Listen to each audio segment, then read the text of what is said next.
Hello, one and all, and welcome to the podcast we call the Fantastival with myself, Steve Nussbaum. In the podcast, I invite my guests to come on, talk to me all about their musical taste, their memories, their experiences, and they get to collate their fantasy festivals, which I have christened Fantastivals. We are now in May. May as 2024 continues to fly by. I hope this podcast finds everybody well. I just want to say a massive thank you to my last guest, PG Charletta, who was my 162nd Fantastival guest. A great artist, got some great tunes, a really exciting future, and I wish PG all the best. So he was 162. This is all about 163, and I'm delighted to introduce this gentleman who you might know as a songwriter, as a producer. He's been in some fantastic acts from New Pagans, Fighting with Wire, Jetplane Landing, The Sleeping Souls. Ladies and gentlemen, it's Cahir O'Doherty. Hello, how's it going? All good. I hope I got the name right. You did well on the name. You did well on the name. Good work. Amazing. I'm delighted to have you on the podcast. You've got such a great catalogue of music to talk about, and I'm already excited about doing your fantasy festival, which you said there's a curveball, so I'm already excited about that. But before we talk about music, I always like to check in with my guests from a mental health perspective. I think it's really important to talk about it. So as a starting point, Cahir, how are you, mate? I'm doing well. I'm doing good. Busy. I'm very busy at the minute. But it's good busy. Kind of doing bits and pieces, doing a bit of writing at home, just chilling with my kids, sort of gearing up before this, before Frank Turner's epic world tour for his new record, which just came out today, called Undefeated, his 10th album. And so I'm heading off next week to start into his madness. So I've had the last few months of just chilling at home, and I'm doing good. Great to hear. Great to hear. Let me take you back then to your childhood then as a starting point. What were your earliest musical memories? What do you remember about being a kid and music? Well, I think my uncle, I have an uncle, Cahir O'Doherty as well, who's share the name. It's punishment. It's just handed down generations in our family, the name. But he played guitar, and he was like a cover band guy. He used to play guitar in a pub and Irish bars and stuff like that there. And that was my sort of first memory of wow, Uncle Cahir's cool. He's playing guitar, he can sing, and that's cool.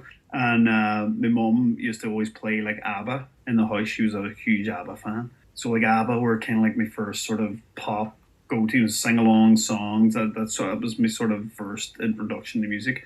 And I was kind of late on to sort of I was big into dance music or more electronic music when I was younger. Until I was about 14. When I was 14, the day before my 15th birthday, I went to see Nirvana in the King's Hall in Belfast, and that changed.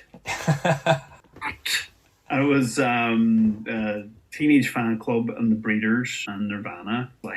Just my jaw hit the ground. At that point, I'd been listening to lots of different rock music, and I'd sort of moved on from electronic music and pop to listening to Fugazi and Jane's Addiction and just all the things that were happening in the early 90s, and around that time, Dinosaur Jr. and that whole sort of American wave of rock music was flooding in through cassette tapes, and Steve Lamacq was playing loads of it on Radio 1, and it was a whole... Well, if you were there in the 90s, you know what it was like. It was this whole sort of wave of amazing music that was just changing the world at that point in time. So the whole sort of pop world just went on its head, So around then, I lifted a guitar. So when I was 14, 15, I think it was 15 before I actually took it seriously. I had a guitar bought to me by my mum and dad, but it just sat in the corner. I was more into playing keyboards badly, with 2 fingers. And then some of my friends were in bands, and they were like, "Will you play keyboards?" And yes. But after seeing Nirvana, I was immediately, I'm going to play it. So I left the guitar, and I learned it within a month or so, really quickly. I just soaked it in. I just went, and that was it. I was hooked. I was in my first band within, 2 months of seeing Nirvana live. I was like, right, fuck, I'm going to do this. So that was the moment. That was the spark moment, What an epic moment. I mean, that could be a Fantastival in itself, right? Nirvana, The Breeders, Teenage Fan Club. You've already got 60% of a fantasy festival lineup there and then, as a 15-year-old as well, nonetheless. Yeah, totally. I mean, and at the time, it was a different world, different so it was much more difficult to access those, music in terms of like, today you just find something on Spotify. It's just so easy. You have to go to a record store, or maybe you had a friend that had a tape of a tape of a tape. So it was like immediately I began my hunt, my quest. To find all things Nirvana and to sort of feed my sort of need for that sound, that American sort of rock or whatever it was, that sound. I needed more of it, so I was fuck. And I guess in terms of like the bands and the kind of, I guess, your own musical progression, at what point did, I guess, music start becoming serious for you? I think I mean, it was weird. So when you're 15, 16, you're in a band. Everyone's in a band. All your friends are in bands. Everybody wants to be in a band. People can play guitar. Some people can play drums, whatever. And so very quickly, over a period of time, we whittled down who can actually play things in time and who, and so it became, I think there was 5 of us in a band, and we sort of whittled it down, and then we got some songs together. We used to rehearse in our local youth club. They gave us like a changing rooms, the most echo chamber nightmare. We're all in there making noise, and people, all the kids of the neighborhood would just, go into the youth club, and they would all go, "What are they doing in there?" We had long hair and all. They would call us freaks, and it was nuts, but it was exciting, and we were just trying to learn. I think initially we were just like, playing Nirvana songs and Pearl Jam and, just bands of that time. We were just learning how to play those songs and trying to get a gig. That was the mecca. We were like, we need to play a gig. We need to get a gig. So everything was, we were just trying to set up gigs as well, anywhere we could. And people would chase us and shit. They'd be like, get right on people's sheds, people's bedrooms. I think the first gig we ever played was out of my friend's bedroom window to people in the driveway below the house. We knew 2 songs. We knew About a Girl and like House of the Rising Sun or something like that there. And we were like over and over. About a Girl, like 2 chords. We didn't know the chorus part, but it was just, from then on, years passed before we started taking it really seriously. I mean, I think once we played our first gig, we proved ourselves. And then there was this sort of period of time where we did nothing in terms of like gigs. We couldn't get a gig. It was so difficult. And I'm from Derry in Northern Ireland, so it's like very few places you could actually play. But there was a musicians collective, a place called the Nerve Centre, which sort of was pushing towards, like, you had rehearsal rooms and stuff like that. And so a friend of mine worked for Big Issue, magazine, Big Issue magazine, and they were doing like a fundraiser gig, and he managed to get my band on the lineup. And we were called, what were we called? We were called Lounge Fly, and it was after like a Stone Temple Pilots song. Yeah. And we were a 3-piece. The band had sort of whittled its way down from 5 down to 3, and I wasn't even the singer in the band at the time, but I was kind of writing the songs, and I had to convince the other 2 members, once the band whittled down to 3, I had to convince them that I could sing, I could do the job. So I said, look, we've got this gig, this Big Issue show. We have to play for half an hour. Let me write 6 or 7 songs. We'll learn them. We'll do it. If it's bad, it's bad. If it's good, we'll continue on. And we did it, and we killed it. We kicked ass. And then we became, at the time, the guy, local promoter guy, a friend of mine, Tony, was there, and he took the band on and was like, I'll give you more gigs. So anybody that came into Derry, we were kind of stuffed on the bill first, or, as main support or whatever. And so at that point, I realised, I think we could do this, the band. Now, then it was another few years before we actually, I lost that band and went through another band and then lost that band, before I actually went out on the road properly. I think it was about 18, 19, and I had a band called Clearshot. And we supported, this is crazy, we supported At the Drive-In, and we supported Alkaline Trio, and we played with Burning Airlines, and we started, there was a band in our town called Cuckoo, which had Andrew Ferris in it, who I went on to be in Jetplane Landing with, and Cuckoo were signed to Geffen, and basically they took us under their wing. They were like this, and they were signed to Geffen Records, and we were this young band, and they sort of helped us out, and their manager started managing us, and so we managed to get an agent. Steve Strange, who passed away a few years ago, but Strangey took us on because, he's from Northern Ireland, we were from Northern Ireland, he wanted to help us. He put us on the Alkaline Trio, and these things started happening for us, and it was a real natural progression into being like in bands, in a van, fucking touring with mattresses in the back and all our gear underneath, and like sleeping in our own sweat. And just, get in the van, get the fuck out there and start touring. And so we very quickly slid into that world. But again, people in the band, left, and then it whittled down to 3, and then one of the members of the band, my best friend Marty, took his own life, and so that ended that band. That was the end of that. And so at that point Andrew had started Jetplane Landing. He'd moved to London, started Jetplane, and so I had already moved to London to kind of further things because I was limited and being stuck in Derry, And so I joined Jetplane, but I was also still pushing for Clearshot, and then Marty took his life, and that was the end of that. So I just remained in Jetplane and was living in London. And then we recorded our album Once Like a Spark, and we were touring and seeing tours all the time.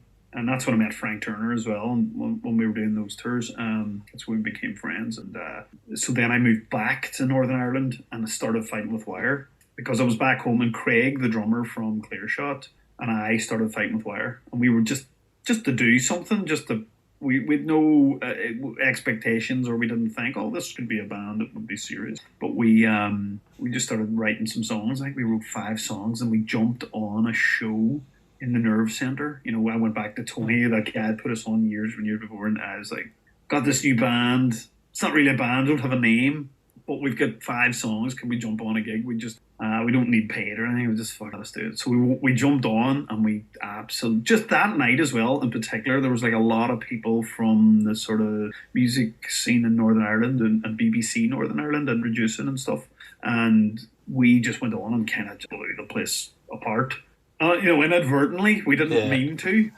It was like an accident, and we were like, and then things just started really, really happening quickly for Fighting with Wire at that point in time. We were a 3-piece. We were kind of like, but punk rock, but Nirvana, but Foo Fighters, but catchy hooks and stuff, and then things just started really ramping up for that. But in the meantime, Jetplane had sort of stopped. We were just writing, and so we weren't touring. So then I just started touring. We Fight with Wire. I'm like, never off the road, And asked Frank to take us out with Million Dead, and he did that. He was like, yeah, sure, fuck it, let's go. And then, we went out with Ruben, and we just started doing loads and loads and loads of shows. And then the same thing happened. Like, it got to a point, and then it just kind of went on a lull. Like most bands do. You kind of go explode out the door, and then you lull, and then you might go somewhere. And then a few years later, I did another Jetplane record, and then a few years later, out of the blue, released our debut album and signed the Atlantic Records like a year later. We were like, what? And I remember sitting, like, it came out of nowhere. It came at a point, and I'm not even joking, I was 30 at the time, and it came at a point where I was about to sort of quit being in a band. I was like, I'm kind of done with this. I need to do something else. There's no money in it. It's a nightmare. And I'm not even joking. I said to my now wife, and I was like, I'm quitting. I'm going to do something else. And she was like, are you sure you want to do it? And whatever. And then out of nowhere, I had built a profile on this weird sort of internet social media thing called Shadow Globe, which was put together by a guy called Andy, right name now, Andy something, I can't remember his name. Sorry, Andy. But he used to run XFM, and he put together this, because at the time everyone was kind of tapping into that, before Spotify, what was going to come next kind of thing, And this was kind of like, you upload your tunes, you upload a profile, and it's an internet radio thing, and it plays. He phoned me out of the blue, and he said, listen, do you know who Craig Kelman is? Who's this? Who are you? They said, I run Shadow Globe. You created a profile. You put 3 songs up there. And Craig Kelman from Atlantic Records wants to meet you. And I said, right. And do you know what? I thought it was one of my friends taking the fucking piss. Yeah. Because type of shit. asshole friends would do, right? So I'm like, yeah, whatever. And so he's all, do you mind if I give him your number? I said, whatever. And he phoned. So next thing, this American phones me. And he's all, hi, this is Craig Kelman. And I was said some fucking, smart aleck, like, yeah, and this is fucking Daddy Big Balls or some shit. And I said, shit. And he went, what? I'm like, yeah, whatever. And I hung up on him. And Lindsay was like, what's going on? I'm like, somebody's trying to take us so. And then the phone. And he says, no, I'm Craig Kelman, like records. And I'm sitting at my computer, so I Google Craig Kelman. I'm like, and he's like, I love your band. I've heard 3 songs. I really love it. I want to hear your shit. And that night, the same night, Zane Lowe played our single, Everyone Needs a Nemesis, like on rotation. He played it like 3 or 4 times that day, like in the morning. And people started texting me and stuff. All this stuff started happening. So Zane got in contact with me as well. He knew me from Jetplane, and he was a real big supporter at the start. He really helped. That he said to Craig Kelman as well. No, it all kind of tied in weirdly. And then I was like, what? And I said, we're playing a show in Belfast in 2 weeks' time. Why don't you come to the show? And he said, why don't I fly you to New York? Fair enough. I really want to hear the band. Why don't I fly you to New York? I said, I'm not going to fucking New York tomorrow. And he went, okay, well, when can you come to New York? And I was like, next week. And he said, okay, cool. I'll put my assistant on the phone. And I was like, well, can I bring whoever I want? He's all, bring whoever you want. So, fuck. So I phoned up Andrew Ferris from Jetplane, and I said to Andrew, holy shit, this just happened. Obviously, I phoned Jamie and Craig first. And they were like, we should bring somebody. So we brought a sound engineer, Carl, who was our sound engineer. We brought him. We brought Andrew, because Andrew is really good business head on him, knows the business. He was running Small Town America, our own label at the time. So we all got in the fucking plane, went to America. To be honest, we didn't know what to expect. Now, this is typical. 3 fucking dairymen in America, 5 dairymen in America. We were like, well, at least we get a fucking holiday out of it. You know what I mean? They're paying for it. Great.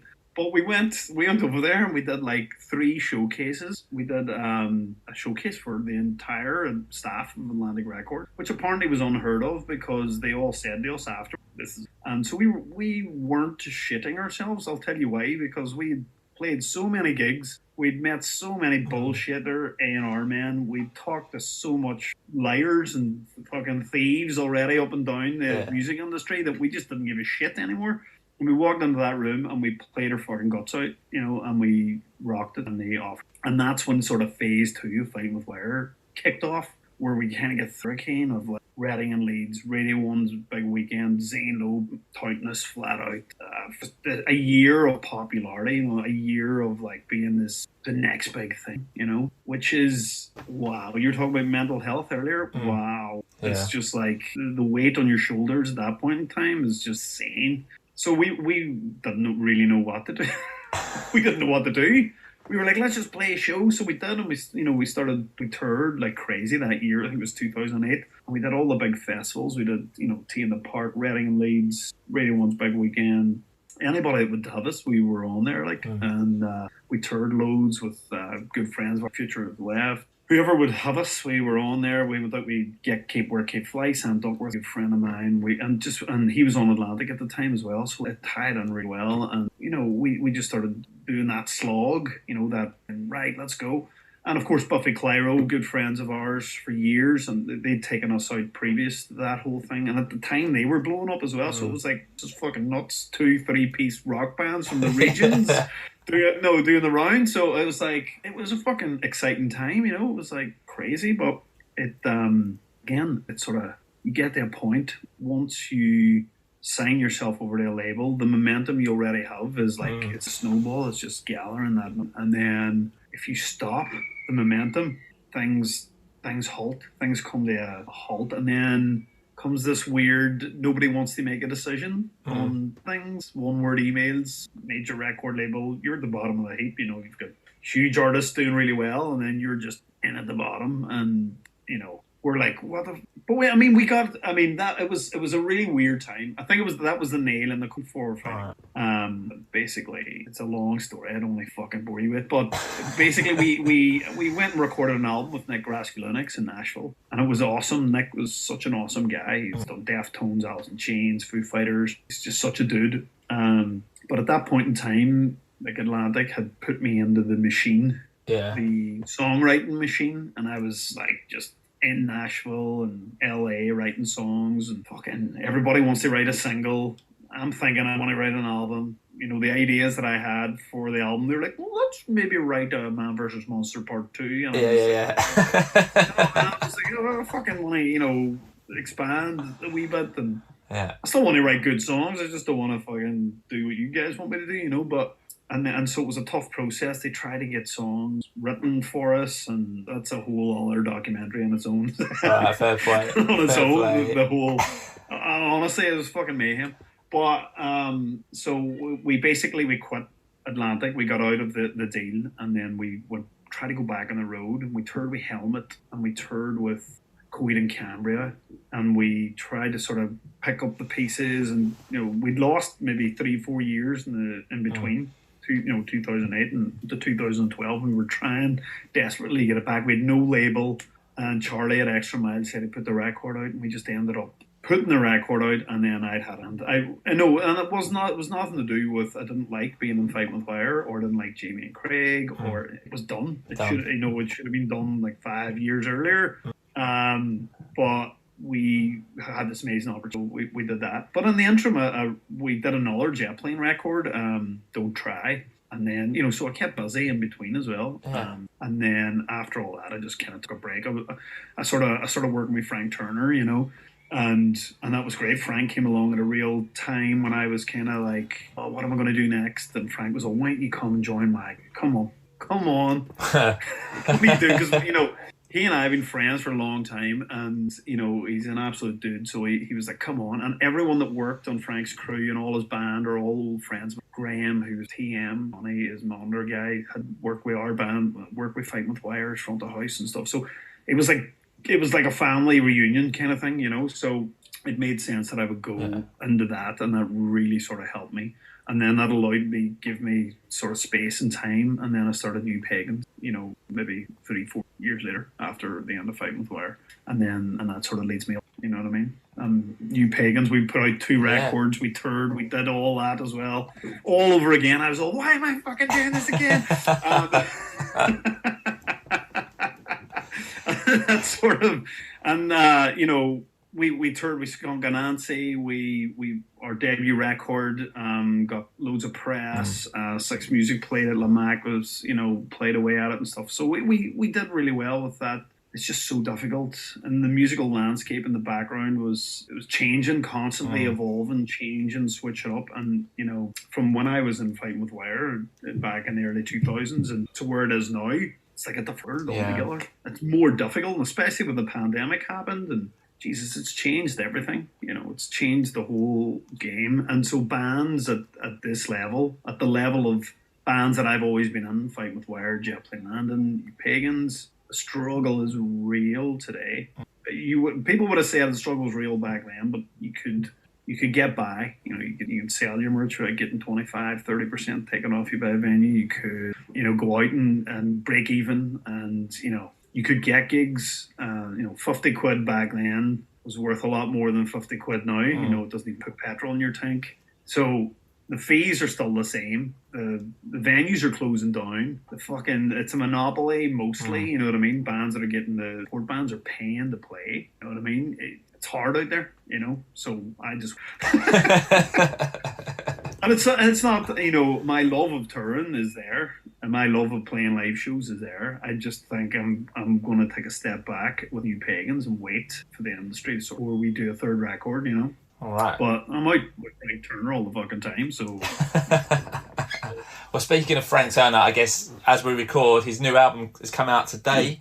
It's a great album, Undefeated. How happy are you with that album? Because I think it sounds brilliant. And I guess obviously you've had a big part to play in that. So I guess what are your thoughts? It's a great album. Really proud of him. He's consistent. He's productive. He's prolific. He's I mean, he's Frank. He's a one man machine. He's he's a really good friend. So I'm proud of all the work that he puts in. He's unstoppable. The guy's like, he's on the road all the time. I mean, it's like it's the longest we've ever had off touring. I was just texting him today, to say, happy release day, and he was like, we're back on the road next week. Like, yeah, we are. We're back. So it's great, and the album sounds great. I wish him all the luck. So, and in terms of, I guess, the Sleeping Souls, like, you're a pretty kind of big, I guess, great band as a backing band in yourself. So you must be quite happy, I guess, to do the Sleeping Soul stuff as well, because you've done your own album. Yeah, the Sleeping Soul stuff kind of came into play. I mean, I suppose since I sort of joined Frank and the band in 2013, 12, 13, something like that. End of 2012, I think it was. And we'd always talked about like doing a Sleeping Souls record, but like having me as the singer, and I was like, yeah, maybe, perhaps. Don't really want. I just want a fucking break. Fuck off. But I was just kind of like, yeah, maybe. And so we'd always talked about it, and myself and Matt Nazir, Frank's keyboard player, plays keys. Matt's an incredible musician, songwriter. Pardon me, and me and him were always going to write together anyway. We always throw ideas about, and just sort of that became a real good solid relationship. And so we started writing some songs, and a point where the pandemic sort of hit. Matt and I had sort of started writing songs previous to that, and then Callum joined the band as a drummer, and so I think when that happened and pandemic hit, the idea of the Sleeping Souls writing their own music came up again. And at that point, the world was fucking it stopped. So we were like, well, fucking, there's no better time than now to do it. I suppose we could start, piecing things together, that we'd written over the last few years, and stuff we'd written in the back of the bus or in hotel rooms or, side stage with a couple of acoustic guitars. And we just started, everybody putting something in the pot, and we started stirring it up to see what would happen. And it was such a weird way to do it. It's a way I'd never experienced in a record, because it was such a fracture in terms of how we wrote it and how we recorded it. And so we didn't know how it would sound, or, would it even work? Would it be cohesive? Would it be coherent? What kind of music is it going to be? And so we didn't know if, we didn't want to do a punk record. We didn't, so we just sort of sat back and thought, well, let's just wear our influences on our sleeves, really. And so I think a lot of things that floated to the surface were like Radiohead, Rocket from a Crypt, Plosives, that kind of vibe, Hot Snakes, bits of Death Cab for Cutie, and, we just sort of went, let's see. And then as we started recording, because we recorded it while we were on the road as well, and just, I did some of the vocals in this room, I did some of the vocals in my old flat in Belfast, and, so it's just crazy. And then we got this guy in Mexico called Chris Kasich, and he'd worked with Frank and the guys when they recorded Tape Deck Heart. And so he mixed it up. Immediately we knew he was the guy to sort of do this, because he got this real coherent, cohesive sound, put all the songs together. It worked, and we were like, before we knew it, we had an album. We were like, fuck, we have an album. And then, Charlie at Extra Mile kindly put it out. And so, yeah. And we did a short run of dates in January, which was cool to kind of, take it out live and service it. So that was awesome, and I think we're playing 2000 Trees. In 2000 Trees was the Sleeping Souls, and it's Frank Turner and the Sleeping Souls. so yeah, it's going to be fucking awesome, and it's good. I mean, it's nice to, I think at this point in time, to just be productive and to have projects. It's cool. Yeah. Rather than trying to sort of force something out. I felt like I've played that game for a long time, and it's not really working. So I think every musician's goal is to make a decent living at their job. And so I think you realize very quickly, well, I have anyway in music, that it's hard to make a living, as a musician, as a writer, you know what I mean? So I think the best thing to do is to sort of the sheer of it and just see what happens. You know what I mean? Yeah, Trying to absolutely sort of spot on. weave your way. Yeah, you know what I mean? Trying to fucking play that game is So I guess as well as listening to Undefeated today, what else are you listening to at the moment, whether it's new or old? I always like to ask my guests what they've got on their Spotify, what they're listening to physically. What are you listening to at the moment? I'm listening to Idols a lot. Their new record, I love it.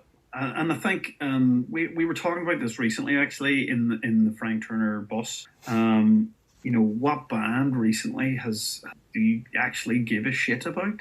You know, what recently, music-wise, have you actually sort of gone invested in it? You know, like bought the record, give them a follow, you know, whatever, sign their mailing list, whatever it may be, you know what I mean? And most of us said Idols. And I guess it's just, I don't know what it is about that band. I fucking love them. I think they're great. I think they're sonically as well. They're in such a. It reminds me of Radiohead in terms of their progression musically and sonically and where they're going. Not to say they sound like Radiohead, they don't.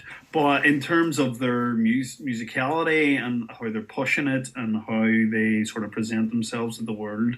I've been listening to loads of that, and I've been listening to loads of Disney songs because my kids have a fucking full force Disney playlist on my Spotify that I can't escape, that I listen to every day.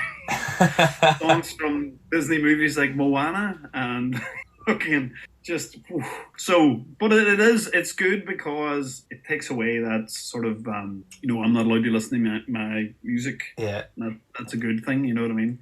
Yeah, we've all been there. We've had the Moana soundtrack on, all the Great Showman when the kids are listening. I think I missed that one. I'm glad I missed that one, to be honest. So Hugh Jackman was. Yeah, that was Hugh Jackman. Yeah, I'm sure there'll be another one coming soon that my kids will miss and your kids will be bang on. I'm sure it'll even itself out at some point. So this pod is all about you collating your fantasy festival. I mean, you've mentioned playing loads. You a big fan of the festivals? You've obviously been to loads playing, but are you a big fan of the actual format and the day? When I was younger, I loved going to festivals. I mean, there was a festival in Ireland, in Northern Ireland, called Glasgowbury. Paddy Glasgow, right? And he thought it would be great to call this festival Glasgowbury. But it actually became a real staple in the Northern Irish music scene way back in the sort of early 2000s, into the late 2000s. And so I worked that festival. I played that festival. I attended it every year religiously. I loved it. You know what I mean? I was just like, yes, Glasgowbury this year. I was stage managing the main stage. I was playing the fucking main stage, or was in one of the other tents. I was in the campsite, bombed. I was, you know what I mean? It was like, yes, I was going to all the bands. I was watching everybody. I loved it. The atmosphere was amazing. So that was a sort of, for me, that was great because I was always going to the other festivals anyway. You know, with my bands or with a band, or this was like a homegrown festival. I felt like everybody in Northern Ireland felt it doesn't exist anymore. But that whole thing was amazing. And so, yes, I love the atmosphere of the festival. See, you get your best band, you get your favorite band there. They're playing your favorite song. You're a few beers deep. You're going for it. It's amazing. There's no feeling like it. Yeah. I remember seeing, I think it might have been 1998, 99, and I went to Thurles in way down in Ireland, and they did like a thing, the trip down Tipperary, right? And they had this one-day festival, and it was, let me remember the lineup now. I want to say Manic Street Preachers were headlining. No, I'm lying. Prodigy were headlining. Manic Street Preachers were on just before them. But in that lineup, the Foo Fighters were on. They were like, they had just released Colour in the Shape that year. I think it was at the end of that album cycle. Or I remember just throwing my backpack away and just running under the mosh pit. You know what I mean? For Foo Fighters set. It might have been one of the last shows Pat Smear played with them before he left the band at that point. And so, yeah, I mean, I love it. And I remember Manic Street Preachers playing Raindrops Keep Falling on My Head, because it's just the heavens opened up and started raining, and he just randomly just started playing Raindrops Keep Falling. The whole place was singing. It was like a stadium down in Tipperary. It was amazing. So, yeah, I have some amazing festival memories as well. Love it. Love the whole thing. These days, I don't get to enjoy it as much because usually we're in and out. Into a festival, out of a festival, you know. But Glastonbury, love it. I thought I would hate Glastonbury, but I actually love it because it's so weird and like it's in there forever. I mean, you could be in there. Yeah. It's like a Star Wars movie or something. It's like the camp everywhere you go. It's like, you know what I mean? It's like, yeah, totally. Fucking blue milk. It's just insane. It's like brilliant. Loved it. Absolutely love it. Great stuff. All right, so like I said at the top of the pod, the Fantastival is all about getting our guests to collate their fantasy festival. So Cahir gets to choose any 5 acts, one of whom must play one of their studio albums in full, and an encore, which all 5 acts can perform together to end your fantasy festival. So very simple for any first-time listeners and no one who's listened to the pod before. So before we talk about your lineup, you get the honour of naming your fantasy festival and giving it a venue. So as a starting point, then, what are you going to call your fantasy festival? My fantasy festival is going to be called No Mercy. Like it. Yeah. You could... It has to be No Mercy because I just want to go to a festival, like a one-day event. It's just No Mercy. Everything's right. You go to festivals, you can veer off and you can go or there might be a band or two in the lineup. You're like, one day. All killer, no filler. Yeah. So we can hold No Mercy anywhere in the world. We can hold it local to you. We can go as far away as what you like, big, small, whatever you would like to do. So where do you want to hold No Mercy? No Mercy will be held in Eagles Rock in Draperstown. And it's the old place of the Glastonbury Festival. Great Eagles show. Rock. Eagles Rock. It sounds cool. I've never been there, but it sounds like a cool place. It's freezing as well. But yes, Eagles Rock, No Mercy Festival. Yeah. All right, it's on. Before we talk about the 5 then, any acts who you want to give a shout out to who you love but just aren't getting into No Mercy? Well, there's 2, right? One, I've been sort of fighting. One of them is Fugazi, who I adore. I love. They're like one of my favourite bands. But knowing their politics and knowing who they are, they would never play a festival. They would never do it, right? So I had to respect that and I had to take them off me and put them one side. But they're my, Fugazi. They would be probably my headliner if it wasn't, right? Oh, okay. Fair dues. So that's Fugazi, by the way. And then the other one would be like a local band from Belfast that don't exist anymore. They're called Faro. They're like... It's so funny you mentioned them. So I had Rick on from Ash, and it's so odd that you mentioned LaFaro. There's a connection with you and LaFaro, isn't there? Or with Fighting with Wire and LaFaro. I played bass in LaFaro for a while. Yes. But I also, Fighting with Wire and LaFaro were like a tag team. We would tour together. We came up together in Northern Ireland, and they were an awesome band. They were kind of like the Queens of the Stone Age of Northern Ireland. They were just talking early Queens of Stone Age. I'm talking the good shit. And so, yes, LaFaro would be my fantasy get back together lineup band. But when I move them to one side. All right. Fugazi, I think I've been picked once before. LaFaro had never been picked. That first LaFaro album, as I say, I listened to it a couple of weeks ago when Rick recommended it. As soon as it come on, it was like this dirty, horrid riff, and I was like, just gave the nod and thought this is going to be quality, and it was a great album. So great yeah, act. They have some songs. I mean, go check them out. Great shout. All right, so some great acts missing out. It's time to go through the 5 in. So 2:00, Eagles Rock. We'll say it's a nice day. We'll bring the fantasy weather to it. 2:00, time for your open act to come out in. So Mr O'Doherty, who is going to open your fantasy festival? First on, Reformed, Burning Airline. Jay Robbins from Jawbox. It's that band, the first album, and the 2 albums of the band, awesome, but the first album, Mission Control, and they're a 3-piece, and just really clever songwriting, great riffs, rockin' band, rockin' 3-piece. Burning Airlines that open the festival. No mercy. I love it. Right, Burning Airlines, first time they've ever been picked for Fantasy Festival, so I love it when we get new names onto the roster. They're going to play from 2 till 3:00. We're going to take a half-hour break. Be time for your Super Seconds act. So who are you going to have follow Burning Airlines in? PJ Harvey. And why PJ Harvey then? Why does she get your Super Second slot in? PJ Harvey, I think, back in the early 90s when I first heard PJ Harvey, it absolutely blew me away. Her raw power songwriting and her voice, just fucking amazing.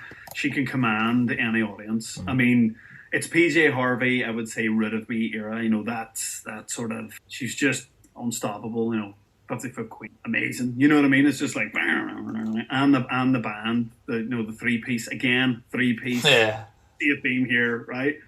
That version of PJ Harvey is just fucking still gets me this day. So she's unbelievable, and like I love her new material as well. It's fucking fantastic. Another one of those artists that's recently progressing and expanding their art. You know what I mean? So it's one of my faves. All right. So yeah. Great shout. Third time she's been picked for Fantasy Festival. First time she's been picked in a little while. So she is going to take your super second slot, going to play from 3:30 to 4:30. We'll take a half-hour break. And it'll be time for your Midway Madness act at No Mercy. So who are you going to have come play as your Midway Madness act? You ready for this? Let's go. Erasure. Fucking Erasure. I'm telling you, right? Erasure are the shit. That was my first ever band that I fell in love with. Their songs are incredible. Andy Bell, Vince Clarke, No Mercy. 100% party vibe, straight on. Everybody's on their feet, everyone's dancing, the place is going bananas. You know what I mean? And it's taking it down. You got Burning Airlines and PJ Harvey kind of giving it the whole rock bit, and then Erasure are just like a circus. It's insane. Everyone's singing the songs too. They're like, who are these guys? And then they know all the songs. You know what I mean? They're singing it all. I'm just like, yes. I love it. This is the thing I love about this podcast. Like, if someone would have said you're going to pick Erasure after your first two acts, I'd have been like, I didn't see it coming. So that's a great shout. That's a great shout. It's great, and it's right in the middle. Everyone's like, fuck, the party has started. But then... Oh, okay, all right. Erasure are going to come, build the party as your Midway band. It's 5 till 6. Sometimes a little respect, loads of other bangers. Everyone's going to love it. And then it'll be time for your pre-headline acts. So who are you going to have follow Erasure and be your pre-headliners from 6:30 to 8 o'clock? This is a difficult one. Radiohead. Got Radiohead there. Are you having a certain era? Are you going for current day Radiohead, or are you taking it back to a certain period of Radiohead? Because Radiohead feel like different bands to me in different kind of eras. They are a different era band, but my favourite Radiohead album is In Rainbows. So I would have Radiohead play that as their set, In Rainbows. I love the basement, everything surrounded that. So that era Radiohead. If they went on and played that entire album, So I've seen Radiohead play live twice. I've seen them live. I've seen them in 1996, just before they released OK Computer, right? And I saw them in Chicago, big Lollapalooza. Oh yeah, I saw them Lollapalooza a few years back when Frank was playing, and they headlined it. Me and Matt are huge Radiohead fans, so we were like in the crowd, just like singing every song, annoying everyone around us. We're like, yes. So that was amazing, and I thought, well, I've seen that, but I just want to see In Rainbows from start to finish live. So that's my second, and what band would play their full. All right, great shout. All right, Radiohead, 7th time they've been picked on the podcast. They're going to play In Rainbows in full. They'll lead the stage. We'll take one more break, and then it'll be time for your headliners. So it has been No Mercy, a great lineup so far, and now you get the headliners who are going to come and complete your lineup. So who are you going to have as the headliners of No Mercy? Back from the dead, Kurt Cobain, Dave Grohl, Chris Novoselic, Nirvana, fucking full force, No Mercy, straight out, kicking the door in.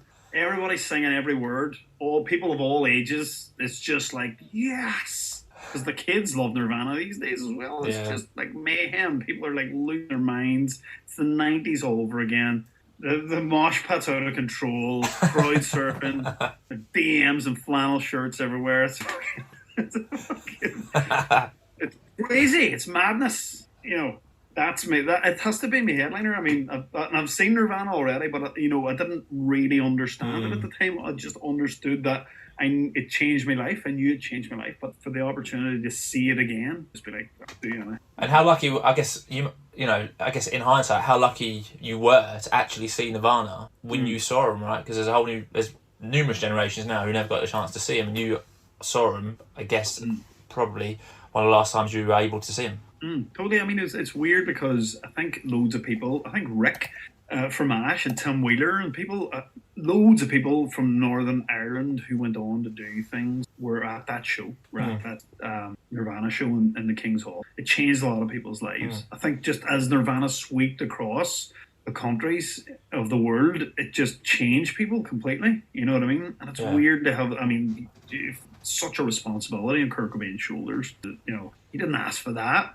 But he just became the voice of a generation. He became this icon. He became this symbol, you know, of restless youth, fucking angst, and you know, fuck the system. And it's amazing, you know what I mean? So when he killed himself, it was like loads of people were disappointed. It's a cop out. Kurt Cobain just fucking no. He was our voice. He was our everything. And so I mean, to sort of relive that, to see them live. See them perform, because the energy, I mean, that was the energy coming off the stage that was the thing that blew me away. It was just, was this you know what I mean? Would it have been the same? I mean, I'd seen some other bands, local bands, but I'd never seen a band, you know, like a band. But to feel that energy, would it have been any different if I had seen the Queen or the Police or whatever?